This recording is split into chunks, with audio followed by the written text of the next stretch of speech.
the scoreboard of our Season 17 Grand Finals. Ladies and gentlemen, buckle your seatbelts. We're in for a ride today.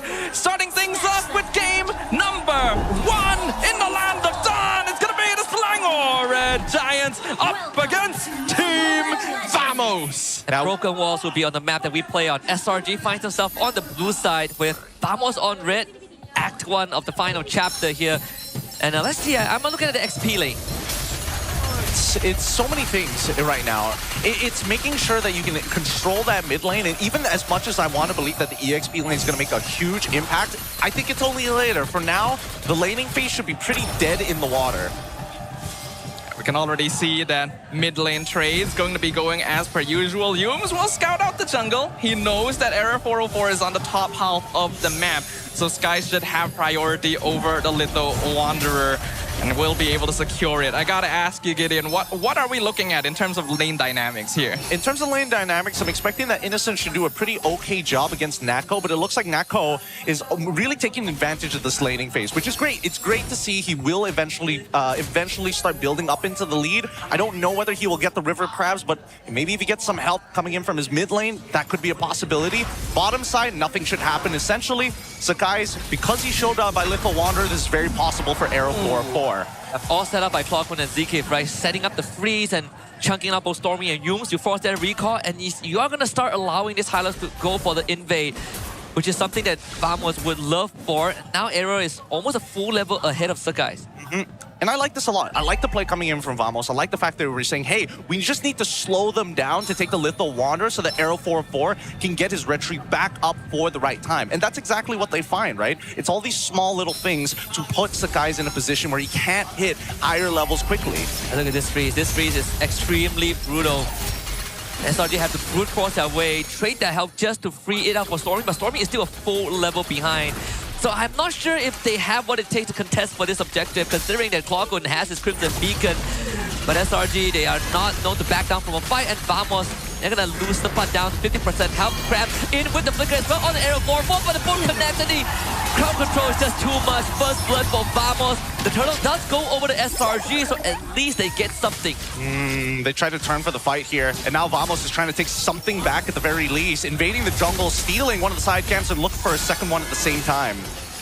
This is a Vamos specialty right here. This is the gameplay they've refined. The Purify going to be used as well to dodge Stormie, get out scot-free. We already knew this is what was going to happen in that early game, but what does SRG need to do about it? They just have to accept it. Right now, especially since they did get chunked out, they've lost some pretty big objectives here. The early game is kind of done for, right? The laning phase is about mitigating the damage, and now you want to kind of respond to Vamos. Unfortunately for both Stormie and as well as Yums, unless Stormie has his max stacks and... Oh, hold on. Oh, this kick. Let's see if it's secures Zqeef, because Arrow 4-4 is in. He instantly just claps Stormie. And unfortunately, Sekysss doesn't have a response there, so Vamos wins the trade. Interesting. Felt a little bit unnecessary there from SRG. They were definitely trying to set up the kick for Sekysss, but it was a bit too late, and they should be well aware of YSS burst potential at this point. Well, I mean, YSS, in the early game, it's hard to say, right? Especially since he does decide to take assassin emblems. Oh, he actually does have his Hunter Strike already complete. So with everything that has happened in these early stages of the game, yeah, he does have some real damage.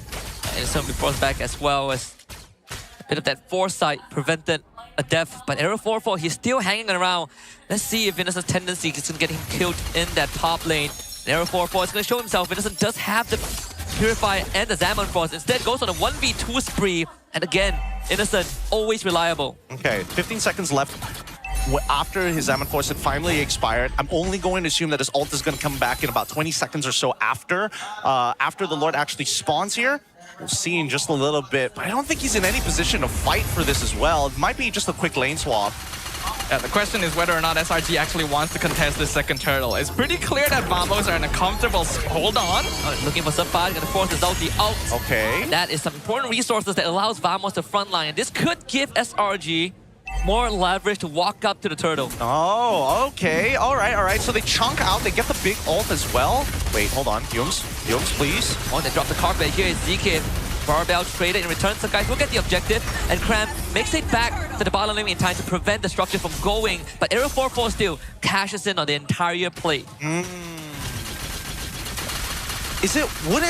I'm trying to figure out whether it would have been worth fighting him for the side of Vamos. Because at this point, right, doing a no contest on that turtle, not finding any picks whatsoever, and only just doubling down on making sure that Aero 4-4 is strong, I'm not 100% sure. Because while that was all happening, Natco on the opposite side is actually starting to suffer some economical damage from Innocent and the rest of the Selangor Red Giant pressure. I think a lot of it does come down to what Vamos wants to do with this in the next couple of minutes. Do they want to keep playing off of Error 404? Because if they do, hold on, guys really wants that kill.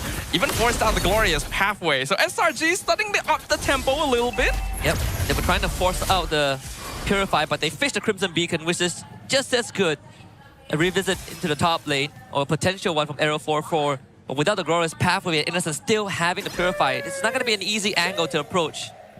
I mean, they're going to try, and of course, the crowd loves it, and every time that sheesh is going to be dropped down here in MY, but I think I'm starting to get the plan coming in from the side of Team Vamos, right? They want to get their scalers out early as soon as possible and slow down Innocent. I feel like it's inevitability that the guys will eventually be a little too tanky to deal with, but up until that point, if they can put him behind in the early games, that's how they get these early advantages, and especially on Aero 404, a lead that actually can stay. Something that we have to recognize based on historical data is that it is not uncommon for the Red Giants to be behind in gold in the early game, especially if it's within the 2K, 3K max range. Right now, that net worth is very, very close. Would you think that Vamos maybe wasn't able to be aggressive enough? Well, I mean, to be fair, with the two turtles that Selangor Red Giants managed to take, and notice that Vamos, they haven't been able to find these complete wipeouts. They get picks, but they don't get the wipeouts. And Clawkun playing a very dangerous game there. They did trade the attraction pulse from Stormie, so that's something that Vamos can bank on. Clawkun still retains all of his spells, but Sepat is going to get zoned out by Kramm. Yumes and Stormie shows up as well. Two-man Dark Wave, Kramm just trying to play that bouncer role, and he's taking out a lot of damage. So Turtle down low, Clawkun disengages, and Yumes goes in for the kick. Another Dark Wave from Kramm as it continues to just stagger the members of Vamos. YSS is down, and this is where SRG strikes the hardest. It's a double kill for the Sky Prince. Ooh, that's the breakthrough point. That is the trade that SRG always looks for in the mid game. When this happens, instantly snowball resets, the game goes their way, and that was very oppressive positioning. Hey, let's not forget that Natco also ended up getting solo killed on the opposite side of the map as well, coming in from Innocent. That should not have happened, and now Innocent is at a point in the game where let me just double check his items. He is a Holy Crystal away from getting to full items at this point. Yep, and the top tier 1 also is going to blow up. And so that remain a catapult. So both sides of tier 1 go down. SRG, just like that, technically got a 3K goal swing from one turtle fight. And that's what I'm talking about. These big wipeouts is how you find these huge convergences. Yep, converting on the Sepat. This should be a guaranteed kill. There really isn't any way out of that one. It's going to be Kramm with the cash out. Things are going from bad to worse already. SRG knows how to accelerate once they get that initial lead. And Vamos, we know, is a very momentum-based team. They have late game scaling, but is it enough? Natco also gets forced back.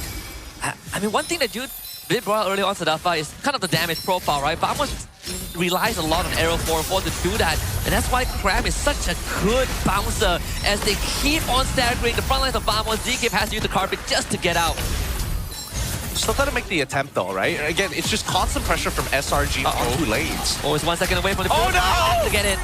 He even used it right before he died. So sad, so sad.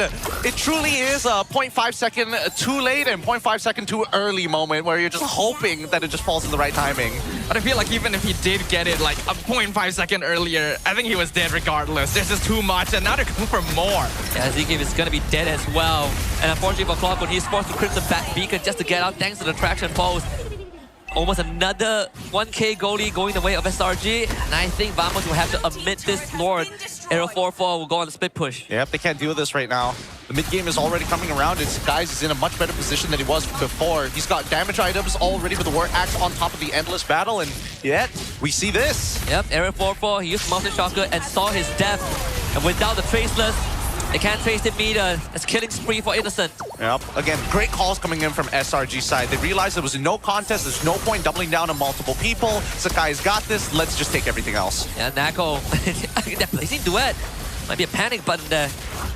Hey, better safe than sorry, you know? I think so, but it definitely doesn't feel good to have to pop that and not everyone sees no real reason for it to happen. SRG have figured out what Vamos is attempting to do. And they're just cutting off every avenue of escape. You want to split push? Nope. You want to farm? This jungle is ours. And they have the tools and the farm to do so. Oh my goodness. Natco manages to get out of there just in time before the second half of the traction pulse, but this is not a great look for Vamos at this stage. They kind of want to be in the 30Ks by this point, and the fact that they're already 6K behind and can't walk out of their base is not a great look for the hyperscalers. Yeah, the only person who had any amount of lead is now behind, and that was Arrow 404. 2 consecutive deaths earlier on definitely doesn't help his case. Lauren gets cleared out, both get sent out as well. They drop the carpet, but it's just a defensive means. There's no way to get onto SRG, and under 11 minutes, all the holy crystals have, all the holy defenses have gone down. Before this series even started, a lot of us were discussing, we were thinking, hey, maybe Vamos has a good chance of taking game 1 since we've already seen this play out itself. SRG might take some time to warm up. That does not seem to have been the case. Yep, they're coming up looking very good. Better yet, they want even more.